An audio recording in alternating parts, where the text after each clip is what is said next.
Thank you, gentleman. For what purpose the gentleman from Ohio seek to be recognized? Well, thank you, Mr. Chairman. Strike the last word. Then you're recognized for 5 minutes to speak on the amendment. Well, thank you, Mr. Chairman. I thank the gentleman from Georgia for leading this essential legislation, which is an important step in ensuring that every American has access to high-speed broadband. It makes common sense reforms that will make permitting applications less costly, more timely, and more predictable, which is essential to closing the digital divide. Included in this things is my legislation, the Wireless Leadership Act, which will help expedite the deployment of wireless infrastructure.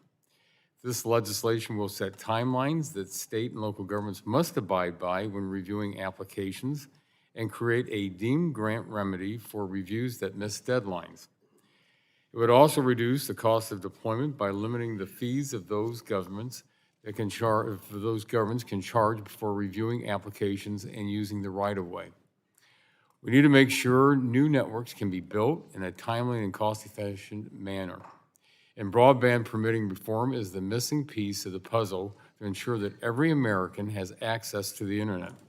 I'm pleased we're forwarding this legislation to the full committee, and I yield back the balance of my time. Thank you, gentleman. For what purpose the gentleman from California seek to be recognized? Mr. Chairman, you would strike the last word. The gentleman is recognized to speak on the amendment for 5 minutes. I just want to say I think it's unfortunate that we are bunching all of this together and don't have a discussion about it. There's much in here that I think is consistent with what I'm trying to do on energy and permit reform. And there's efforts here to reduce duplicative review, and I would just call out a few that I'm interested in. The Wildfire Communications Resiliency Act, the 3960, the Connecting Community Post-Disasters Act, this 5264, the Speed for Broadband Infrastructure Act, the Trusted Broadband Networks Act, the Granted Act, all really interesting ideas I think are consistent with principles that I could support. Unfortunately, because we're, I guess, jammed for time, we can't discuss these individually. We're not going to have a discussion about those, but I do support getting rid of duplicative review. I think there's some things in this package worth supporting, but unfortunately it's mixed with a lot of stuff that I think I object to, and look forward to working with the committee on finding those areas where we can agree and move forward. And I yield back. I thank the gentleman. For what purpose the gentleman from Florida seek to be recognized? Move strike to our last word, Mr. The gentleman is recognized for 5 minutes to speak on the amendment. Thank you, Mr. Chairman. I urge support for the 28 permitting reform bills we're marking up today. These bills are crucial for building commercial and federal broadband capabilities. If we want to secure our technological dominance on a global scale, we must follow through for our communications industry, for national security and American families.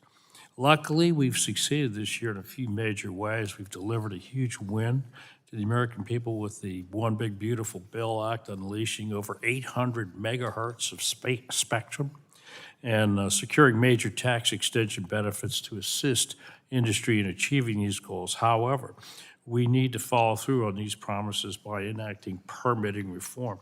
Without permitting reform, none of the infrastructure needed to connect Floridians who've been waiting for years will be a reality. Aside from government funding, we've passed specifically for broadband programs like $42 billion for the BEAD program. One of the most prominent permitting actions we've taken was in 2018 when Congress passed the Mobile Now Act, which established a 270-day deadline for executive agencies to grant right-of-way or leases to install, construct, modify, or maintain communications facilities on federal property.